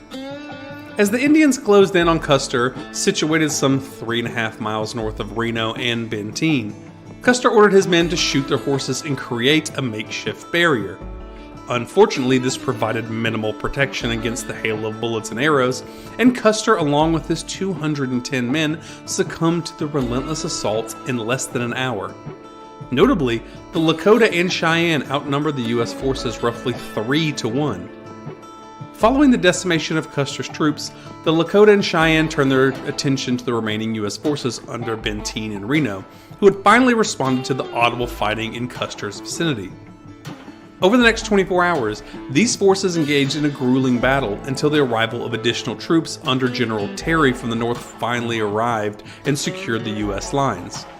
With the defenses bolstered, the Indians retreated southward. By the time General Terry arrived, the Indians had removed their deceased and wounded from the battlefield. However, the bodies of the fallen U.S. soldiers remained where they had perished, many of them stripped and mutilated, making identification challenging. Despite medical treatments, 6 wounded soldiers later succumbed to their injuries. Custer's lifeless body was discovered near the hill's summit, now marked by a memorial bearing the names of the U.S. soldiers who participated in the battle. Although he had been shot in the temple and chest, his body remained largely unaltered, possibly because he was clad in buckskin rather than in military uniform. Alongside Custer, 210 men met their end while another 52 lost their lives under Reno's command. They were given hasty burials while an estimated 60 Indian warriors perished in the battle. Pretty crazy numbers compared to U.S. deaths and Lakota and Cheyenne deaths. This tragic encounter, which occurred shortly before the nation's centennial, significantly shifted public sentiment against the Native Americans. The U.S. Army responded by deploying more troops to the region, aiming to quell the Indians and exact revenge for the Battle of Little Bighorn. It took 3 years for an Army court inquiry to investigate the battle in 1879. During the proceedings, the actions of Reno, Benteen, Terry, and Custer were scrutinized. Testimonies portrayed Reno as a drunk and a coward, while Benteen was chastised for disobeying Custer's orders. General Terry's belated arrival was also a contributing factor. However, the primary cause of the U.S. defeat was attributed to flawed intelligence and poor communication. Both Reno and Benteen's military careers were subsequently cut short.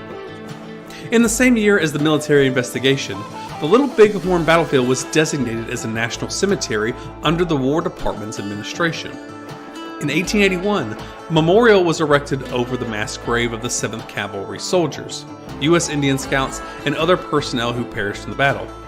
In 1940, the jurisdiction of the battlefield was transferred to the National Park Service. Over time, public sentiment regarding Custer's image and the Battle of Little Bighorn evolved as awareness of the mistreatment of the Native Americans during America's westward expansion grew. In 1991, the U.S. Congress changed the battlefield's names from Custer's Battlefield National Monument to Little Bighorn Battlefield National Monument, mandating the construction of an Indian memorial. Today, additional red granite memorials pay homage to the Native American warriors who fought in the battle, including Cheyenne warriors Lame White Man and Noisy Walking, as well as Lakota warriors Long Road and Dog's Backbone. The Little Bighorn Battlefield National Monument is situated in the southeastern corner of Montana, near Crow Agency, and is administered still by the National Parks Service.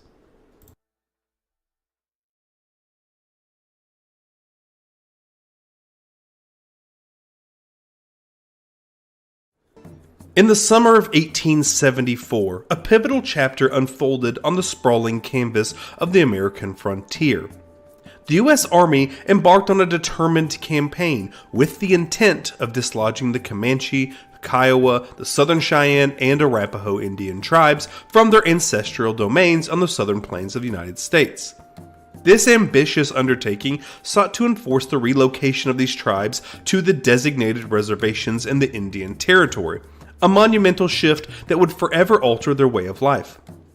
The echoes of this campaign, known as the Red River War, resonate through the chronicles of Texas history, etching a narrative of profound transformation and conflict. Numerous threads interwove to set the stage for the military's decisive intervention. The relentless tide of westward-bound settlers converged with the nomadic tribes whose roots were intertwined with the buffalo-laden plains throughout the 19th century. As these settlers faced mounting clashes with indigenous communities, the Army forged a network of frontier forts to offer a semblance of protection. However, the crucible of the Civil War triggered a withdrawal of military presence from the westward expanses, enabling the tribes to assert their dominance over the southern plains in a period of opportune upheaval. The incursion of these tribes into the forefront of national affairs stirred a resounding call for government intervention. Amidst the intricate backdrop of the Medicine Lodge Treaty of 1867 emerged as a beacon of resolution. The treaty created 2 reservations within the Indian Territory, one designated for the Comanche and the Kiowa, and another for the Southern Cheyenne and Arapaho.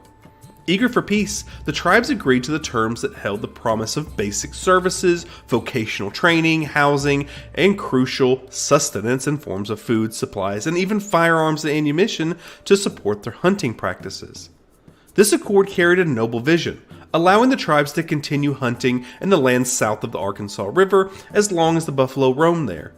A coalition of 10 tribal chiefs lent their endorsement to the treaty, spurring voluntary migrations to the reservation as a sign of good faith.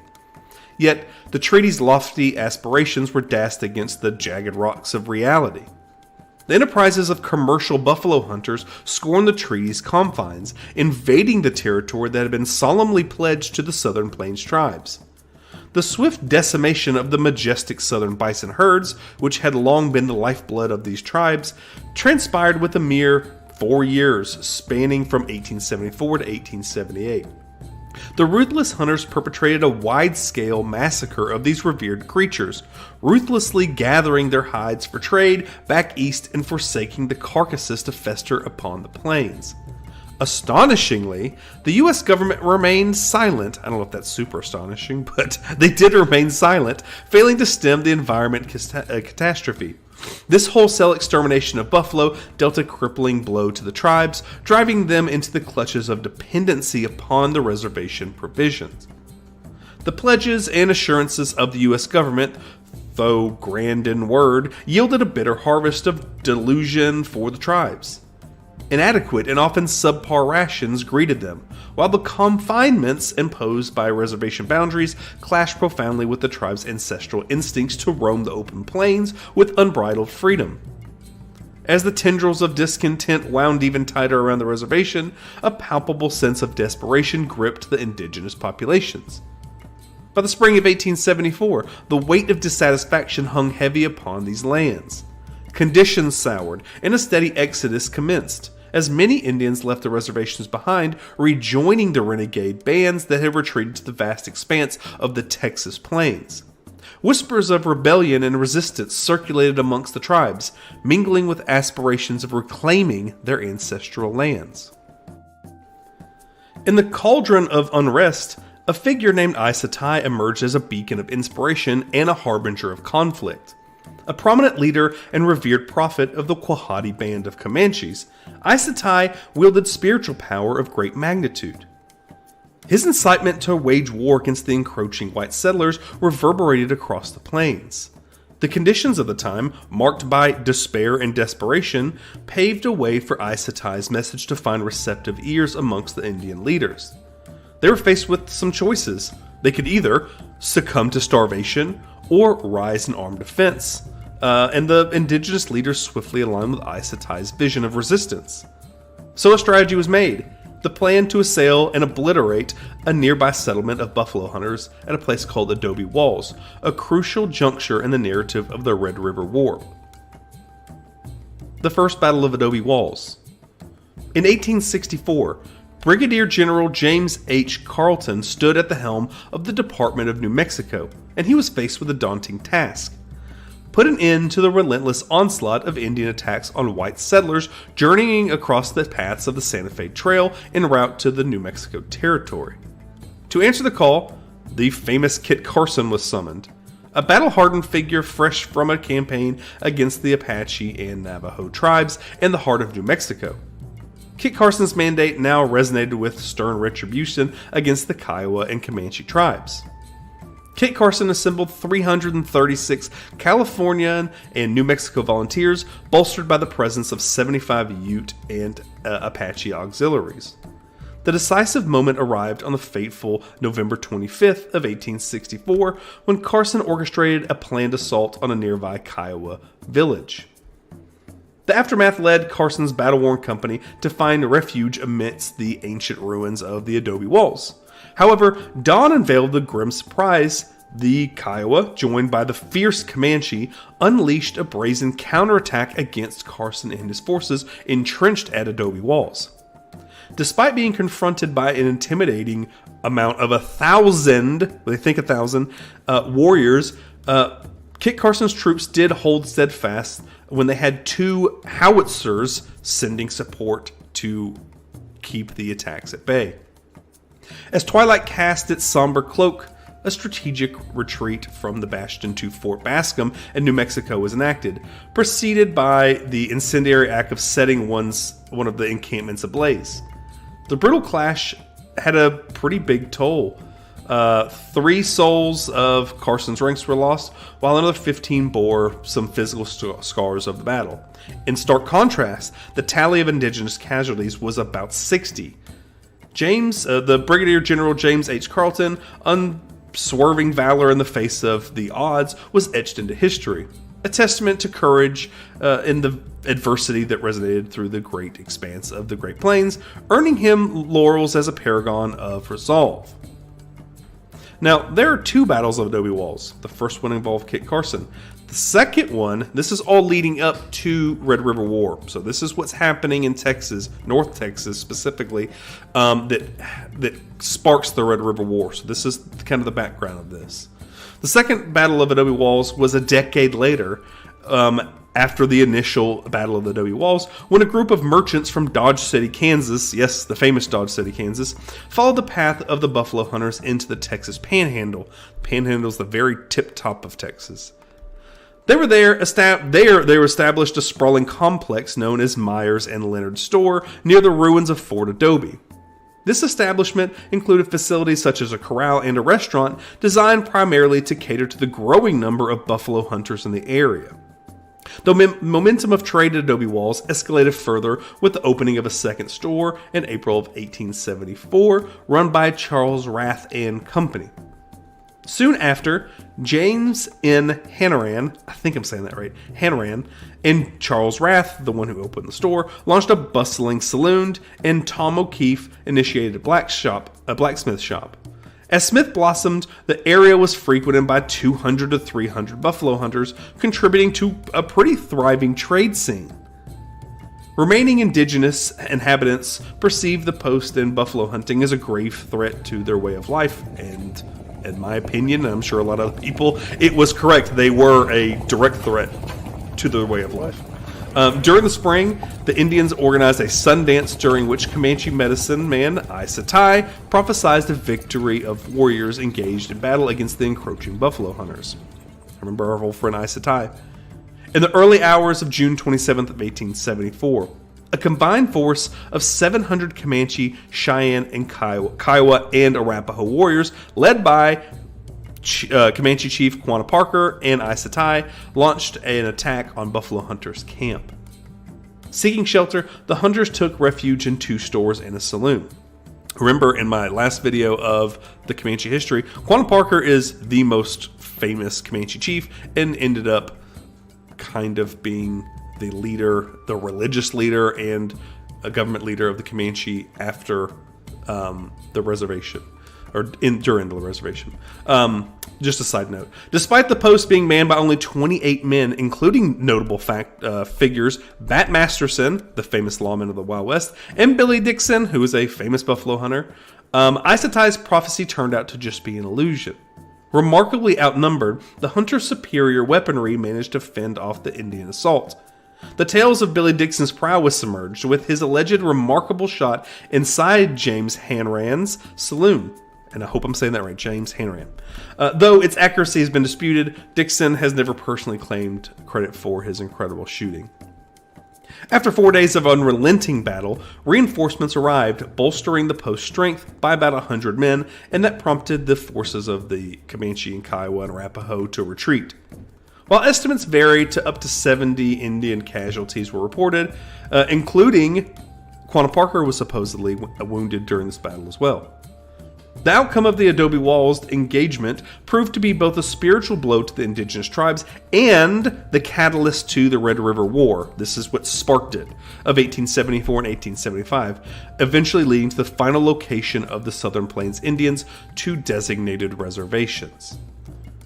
Most of the battles of the Red River War were fleeting clashes with a few fighters and low casualties, but some monumental encounters stood out. Let's turn to the first battle, the Red River. Picture this. A fateful day of August 1874, Colonel Nelson A. Miles led troops from the 6th Cavalry and 5th Infantry into the vast expanse of southern Armstrong and northern Briscoe counties of Texas.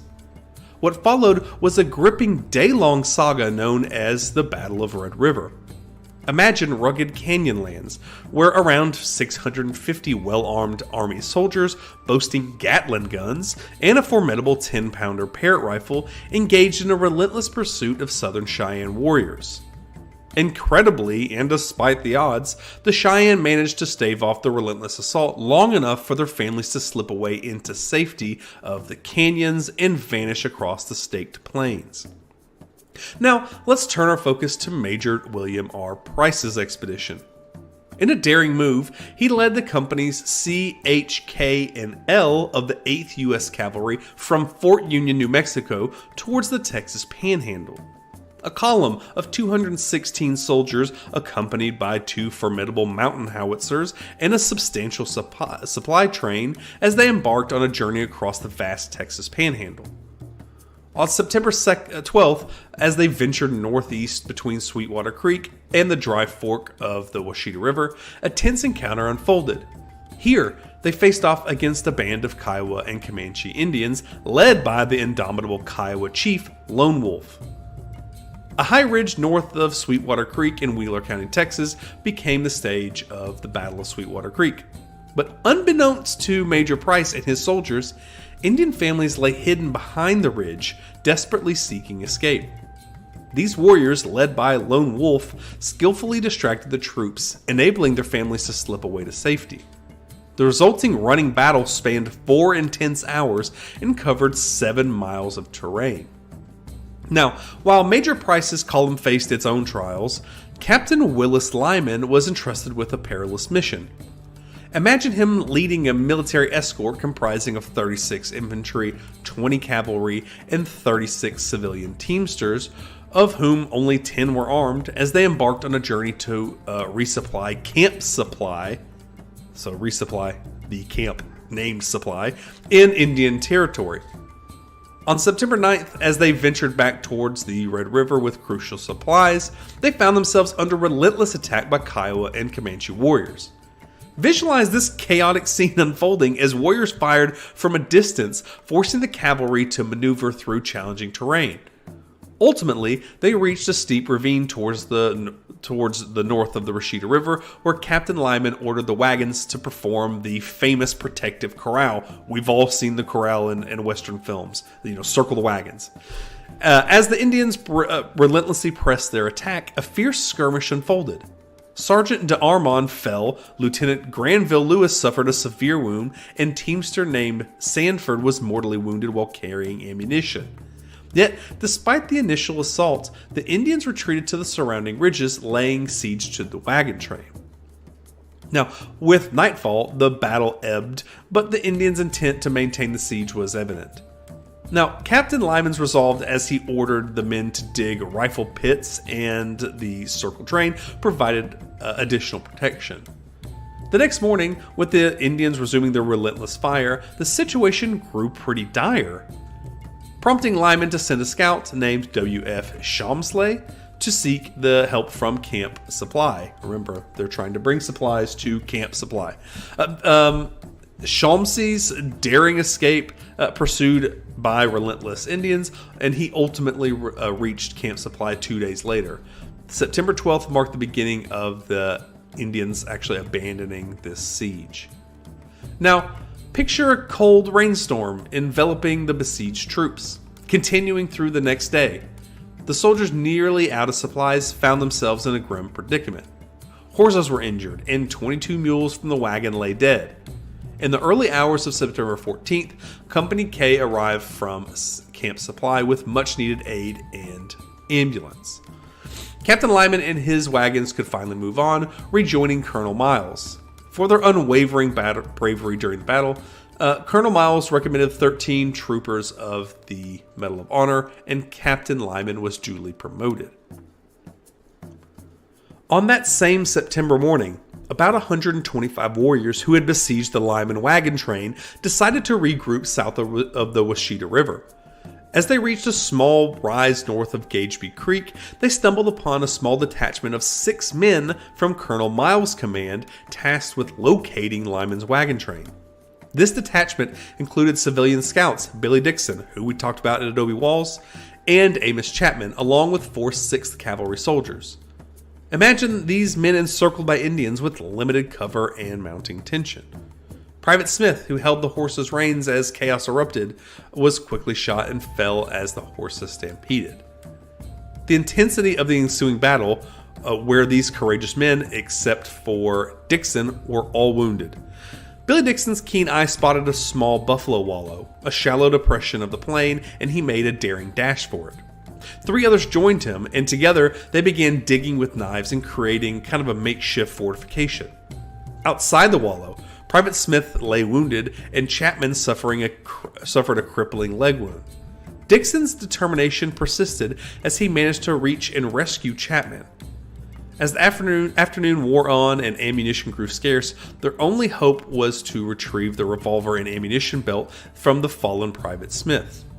A man named Private Rath made the perilous run, retrieving the items and discovering that Smith was miraculously still alive, although he was fatally wounded. A storm rolled in, offered kind of an unexpected respite, and the Indians withdrew into the night because of the storm. Billy Dixon leaving the wallow on foot the next morning to seek help of the wounded men. After a brief journey, he encountered the 8th Cavalry under Major Price's command, and Colonel Miles orchestrated their rescue upon learning of their plight. Though all 6 men were initially awarded the Congressional Medal of Honor, Dixon and Chapman's medals were later revoked due to their unofficial enlistment into the Army. A heartwarming twist occurred in 1989 when the Army Board of Correction of Military Records reinstated Dixon and Chapman's well-deserved medals. We say well-deserved. They were slaughtering indigenous peoples and putting them on a reservation, but to the U.S. Army, they saw this as a double thumbs up. As September 28th of 1874 dawned, a pivotal moment of the Red River War unfolded. Imagine at least 5 Indian villages seeking refuge within the concealed depths of the Palo Duro Canyon. Remember, all these families are trying to escape the U.S. Army, and they're going deeper into these canyons, and they're kind of finding their way into Palo Duro Canyon. Now envision Colonel Ronald S. McKenzie leading the 4th Cavalry charging fearlessly into that canyon.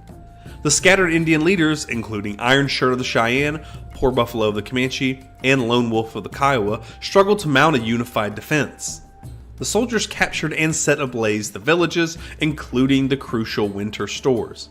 Additionally, they secured 1,424 Indian horses, driving them some 20 miles away from the heart-wrenching cold, 1,000 of them, to prevent recapture by the Indians. So they found the 1,424 horses, they drove them 20 miles away, and they killed 1,000 of them to prevent the Indian tribes from capturing them back and using them to hunt on their ancestral lands. After this pivotal battle, the hardships faced by the remaining Indians stripped of provisions because their food stores were burned and their villages were burned and their horses were killed, and now winter's approaching, many began drifting back to the reservations in the following months. The U.S. Army continued its relentless efforts to clear the Texas Panhandle of Indian holdouts and ultimately bringing an end to the Indian War, the Red River War, on the South Plains. I do talk about this war a little differently than I do most things on the channel. This is the end, as America knew it at the time, this is the end of the Southern Plains tribes. This is the planned extermination of these tribes too. So although I get to enjoy a lot of things, specifically I live here in Texas, I get to enjoy a lot of things about the state, I can't look past that's what the Red River War was, is the final takedown of these pretty incredible tribes.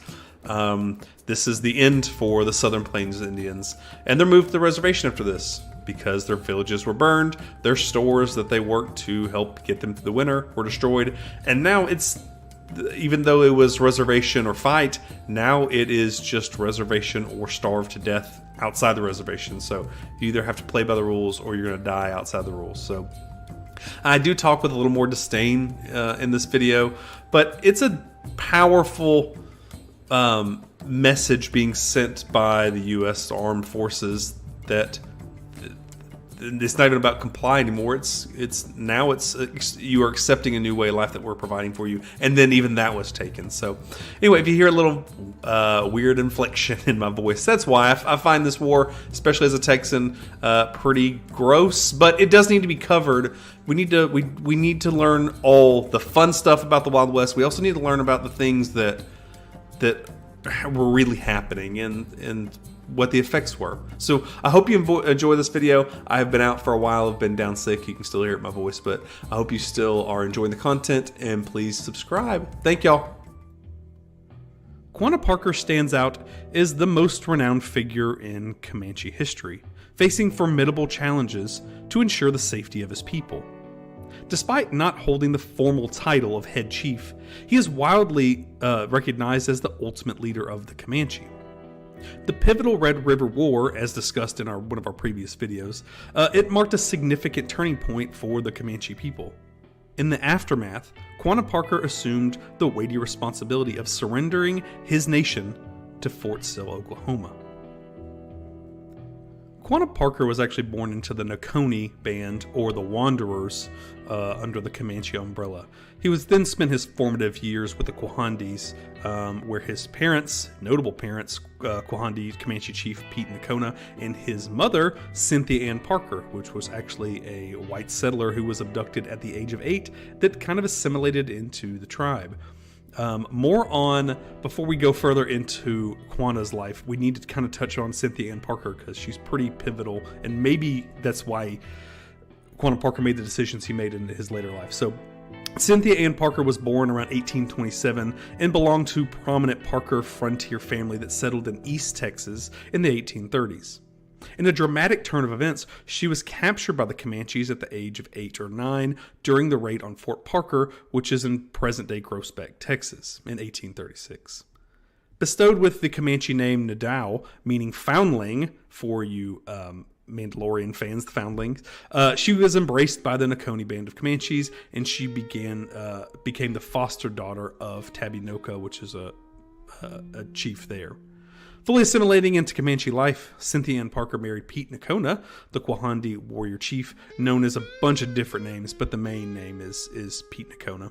Quanah Parker, their firstborn, entered the world in Wichita Mountains of southwestern Oklahoma around 1850, according to his letter to rancher Charles Goodnight. Alternative sources suggested his birthplace as Laguna Sabinas or Cedar Lake in Gaines County, Texas. So Cynthia Ann Parker and Pete Nocona also had 2 more children, Pecos, or they called him Pecan, and Topsana, or Prairie Flower. The family faced tumultuous events in December of 1860, when Cynthia Ann Parker and Topsana were captured in the Battle of Peace River. Conflicting accounts arose regarding Pete Nocona's fate, with some asserting he was wounded and killed, while others, including Quanah Parker, actually dispute this narrative. Subsequently, Cynthia Ann Parker, Quanah Parker's mother, and her infant daughter were taken against their will by the Texas Rangers. After 24 years with the Comanche, Cynthia Ann Parker resisted reassimilation, and her daughter Topsana tragically succumbed to illness in 1863. Struggling with her changed circumstances, Cynthia Ann Parker starved herself to death, so she committed suicide. YouTube doesn't like that word, but we're going to use it for historical references. She committed suicide by starving herself to death in March of 1871. So after the death of Pete Nocona, we think around 1864, with a man named Parakum, or Bull Bear, assuming leadership as the head chief of the Quahande people, and Horseback leading the Coney people, Quanah Parker and his brother Pecos found guidance under Horseback's mentorship. Building on the teachings of Pete Nakona and Iron Jacket, horseback imparted the traditions of the Comanche warrior upon them, and Quanah Parker rose to prominence as a formidable warrior. Departing briefly, he later rejoined the Quahandi band alongside warriors from another group. In October of 1867, a young Quanah Parker participated as an observer in treaty negotiations at Medicine Lodge, Kansas, accompanying the Comanche chiefs. Horseback notably spoke about Quanah Parker's refusal to sign the treaty during these negotiations. As the 1870s dawned, the Plains Indians faced mounting challenges in their struggles against the U.S. government for their land. The capture of Kiowa Chief Sitting Bear, Big Tree, and Santana marked a turning point in the Kiowa, Comanche, and Southern Cheyenne tribes joined forces in response. Colonel Ronald McKenzie, who we've talked about in a previous video, played a key role in rounding up and confronting Indians who had not settled on reservations. They're trying to find them and put them someplace where they didn't have to deal with them on the open plains. In 1873, Asatai, I still don't know if I'm pronouncing that right, from one of our previous videos, but Asatai, who is a self-proclaimed Comanche medicine man, called for a gathering of all Comanche bands for a Sundance, a Kiowa ritual not typical among the Comanche. At the gathering near the Red River, Asatai and Quanah Parker recruited warriors for retaliatory raids into Texas from Oklahoma. However, some Comanche chiefs, including Isa Rosa, which was named White Wolf, and a man named Sound of the Sunrise, awesome name, recognized the real threat posed by buffalo hide merchants to their way of life. Suggesting an alternative target, these chiefs proposed focusing on the merchants rather than engaging in raids. A war party influenced by Aisatai's claim of protective medicine headed towards the trading post of Adobe Walls. I keep referencing it, but we've talked about the Comanche before. I have a whole video on the Adobe Walls. We're going to touch on it briefly, but there's an intricate video about the importance of the Adobe Walls battle in super North Texas. So, the attempted raid on Adobe Walls, marked by the resilience of the saloon keeper and merchants armed with 50 caliber Sharps rifles, way outpowered what the Comanche had, resulted in a decisive turning point. Quanah Parker, leading the charge, faced adversary as his horse was shot from underneath him, and he himself sustained a non-fatal injury. The attack triggered a shift in Washington's policy, leading to the Red River War, culminating in the Battle of Palo Duro Canyon on September 28th of 1874. Mackenzie, our old friend Mackenzie, we touched on briefly in his Tonkawa Scouts, who are actually found a lot more in central Texas where I am, and kind of allied with the Americans to scout specifically against the Comanche. We're going to do a video just on the Tonkawa. So the Tonkawa Scouts dismantled along with the U.S. forces, dismantled the Comanche village at Palo Duro, dealing a significant blow and destroying nearly all of the Comanche horses, which was their source of wealth and power. It's about 1,500 horses died during this. That's a lot. The Comanche ultimately kind of surrendering in 1875. So, collaborating with Colonel Mackenzie and Indian agent James M. Hayworth, Quanah Parker played a pivotal role in the resettlement of the Comanche onto the Kiowa Comanche Apache Reservation in southwestern Indian Territory, which is now Oklahoma. So let's move on a little bit towards Quanah Parker's life after his warrior. So we know he's famous before that, but he gets really important going further. He does a lot for the Comanche. Some of it is people think is a good thing. Some of them think he's just a complete sellout, but we're here to just report on that. So they put Quanah Parker into the reservation. They built him a massive house. It's still standing. It's called the Star House in Cache, Oklahoma, and that was his residence. I'll show pictures of it, but it is like a traditional house with heat and stars literally on the roof, and big beams, front porches. So he started drawing a lot of attention from other tribe members and also very important people in America. Specifically, one of the most famous presidents of the time and maybe ever in the United States, President Theodore Roosevelt. Quanah Parker would engage in hunting excursions with Roosevelt, forging a unique connection between them. Despite such associations, he diverged from mainstream norms. He did not believe in monogamy or the traditional Protestant church, but instead, Quanah Parker embraced the tenets of the Native American church movement. standing as one of its founding members. So the choice reflected his commitment to preserving and advancing the spiritual heritage of his people. So accepting that their way of life has come to an end, but we're not going to give up on everything. We're gonna push forward and change a couple things, but keep on to our own traditions. So with Quanah Parker being credited as one of the early leaders of the Native American church movement, his main addition to that was the introduction of the peyote religion, with the psychedelic drug that you see in the peace pipes, into the Native American church movement. So this followed after he had a near fatal encounter with a bull in Texas, pretty Texas of him to almost be killed by a bull, where he sustained pretty severe wounds. Seeking healing, a Mexican curandera prepared a potent peyote tea, say that 3 times, prepared a potent peyote tea, sparking Quanah Parker's involvement with the peyote religion. He was taught that peyote was a sacred medicine, used with water during Native American church ceremonies. So Quanah Parker endorsed the half-moon style of the peyote ceremony, distinct from the later cross ceremony influenced by Caddo practices introduced by John Wilson. Quanah Parker has a really cool quote about this. So one of the main things he talked about, the difference between the white man's church and Indian church, is he would say, quote, "The white man goes into his church house and talks about Jesus, but the Indian goes into his teepee and talks to Jesus." I think that's a pretty incredible quote. So the modern reservation era in Native American history owes much of the adoption of the church and Christianity is spearheaded by Quanah Parker and a man named John Wilson, which we talked about for a second there.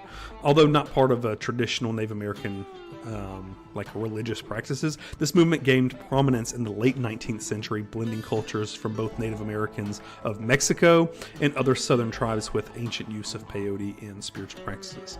So Quanah Parker advocated for the mindful use. Let's circle back on that. The mindful use, not just smoking peyote all day, but using it, the mind-altering substances, for ritual purposes. So while Quanah Parker, as we said before, he earned praise for cultural guardianship amongst many tribes, he is not immune to criticism, particularly from some Comanche quarters. Detractors argued that he had sold out to the white man, which I can see that. We fight to the end, and I mean, they did get kind of whipped in Adobe walls, but they did surrender, and he adapted his life to like a traditional rancher's lifestyle. Critics pointed to his dressing and his living style, which some perceived as more like European American than traditional Comanche. A man named Paul Schatz Smith framed the debate as the basic Comanche political question, is questioning whether Quanah Parker is a sellout or a patriot. But he did embrace European American customs, but he did also maintain his identity by consistently wearing his hair long and in braids. It's like every single picture we have shown is him in his braids, which are so awesome looking. And he still resisted the conformity of U.S. marriage laws. He had up to 8 wives at the same time, so he was not going to get rid of that part of his culture. So let's move on to how we know some of this stuff and his life aside from the church.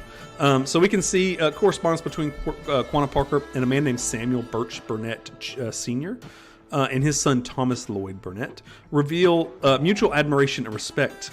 See, while historical records provide limited information about Quanah Parker until his involvement in the attack on Buffalo Hunters at Adobe Walls, there's only like fragmented details with his interaction with Apache, and that could lead to how he discovered the peyote religion, kind of dipping his toes into that and taking the adoption of the Native American church. Quanah Parker's involvement kind of evolved on tribal lands, opening for Anglo ranching interests. It led to close relations with Texas cattlemen, including the Burnett family, which we just talked about. So he said, if we're going to be put on this reservation, we're going to make some money on it because it's not going to be really given to us. We can see that now. It's penance. So by 1884, Quanah Parker's efforts facilitated the tribe's first grass payments for grazing rights, strengthening the bonds between him and his friends, the Burnetts. Burnett, with a genuine respect for Native American rights, learned and embraced Comanche ways, passing his appreciation and friendship to his family. The Comanches bestowed upon him the name, and I'm going to try to pronounce it, Massasoit, meaning big boss, pretty cool name, reflecting their regard for Burnett. Quanah Parker's adaptation to the white man's life led to prosperity as a rancher, and you can, like I said, you can still see Star House to this day. It is was part of an amusement park, kind of moved to somebody's actual property. There's been a lot of movement for people to take that, have that moved to like a place where it could be preserved. Right now, they can't get through to the owner for them to let go of Star House. It is owned on somebody's property. You can drive by it. It's in pretty bad disrepair. But if you read the most recent book about Quanah Parker's life, and it just escapes me at this second, but they kind of go into some detail about it. So, over the next 27 years, Quanah Parker and the Burnetts shared numerous experiences, including their involvement in public events and discussions with Theodore Roosevelt, like we talked about earlier. Burnett's assistance in significant manners, such as Quanah Parker's request to retain tribal ownership of lands and the relocation of his mother and sister's remains, further solidified their enduring friendship. So in 1872, Quanah Parker, according to his son Baldwin Parker, who actually filmed in some, was an actor in certain, some silent films, which is kind of wild that we're not that far removed from Quanah Parker and the Wild West. Baldwin Parker said that Quanah entered matrimony with 2 wives. His first, Tahoe hailed from the Mescalero Apache tribe, the daughter of their chief Old Wolf. Acquiring her for 5 mules, doesn't seem like that much. Their union only lasted a year as Tahoe struggled with the Comanche language. Upon her request to return home, Quanah Parker sent her back to her people. His second wife in 1872, Wekia, was the daughter of Yellow Bear, a Pennatica Comanche sub-chief.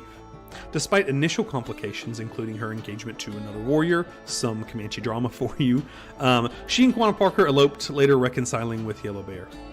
The amalgamation of their 2 bands formed the largest force of Comanche Indians. Quanah Parker eventually took 6 more wives, and their names I'm going to try to pronounce: Shoni, Macheta Wookie, Wutham Takum, Kobe, Tope, and Tanarsi. A photograph from the 1890s captured by William B. Ellis showcased Quanah Parker and 2 of his wives, identified as Tope and Shoni. In addition, Quanah Parker had a total of 8 wives and 25 children, and he adopted some of them. On the day that Quanah Parker took his last breath, his wives and children quietly mourned his departure, marking the occasion with 2 distinct ceremonies. An article published on March 29th of 1911 in Leavenworth Times of Leavenworth, Kansas, detailed the first ceremony, which was a tribal ritual. As the sun rose in the day following Quanah's passing, Marcus Poco, a chief medicine man and preacher for the tribe, led the observance. Marcus Polo believed that to have Mexican and Comanche roots. He donned a buckskin suit adorned with a buckskin bag containing the chief's cherished feathers, trinkets, and jewelry, including a diamond brooch presented by his cattlemen friends. Commencing their observance, Marcus Poco praised the chief and invoked the Great Spirit to welcome him. Subsequently, the funeral procession proceeded to the location for the second ceremony held at the Post Oak Mission Cemetery. The second ceremony unfolded at 3 p.m. and was overseen by Reverend A.J. Becker, a local Mennonite missionary. Reverend Becker and his wife, Magdalena, had dedicated themselves to missionary work among the Comanche since the establishment of the Post Oak Mission around a decade prior. Following the sermon, attendees joined in singing the Swan Dirge, and then the chief was laid to rest near the resting place of his mother, Cynthia, where, remember, they got her remains moved. Reverend and Mrs. Becker continued their service at the mission until the minister's retirement in 1941, forming close bands with the Comanche people and who affectionately gave them nicknames. In his book, The Last Comanche Chief, author Bill Neely reflects on Quanah and Cynthia, stating, quote, "Separated in life, they were united in death." In 1957, a significant expansion of Fort Sill led to the reburial of Cynthia and Quanah at the Fort Sill Post Cemetery in Lawton, which you can actually go see today.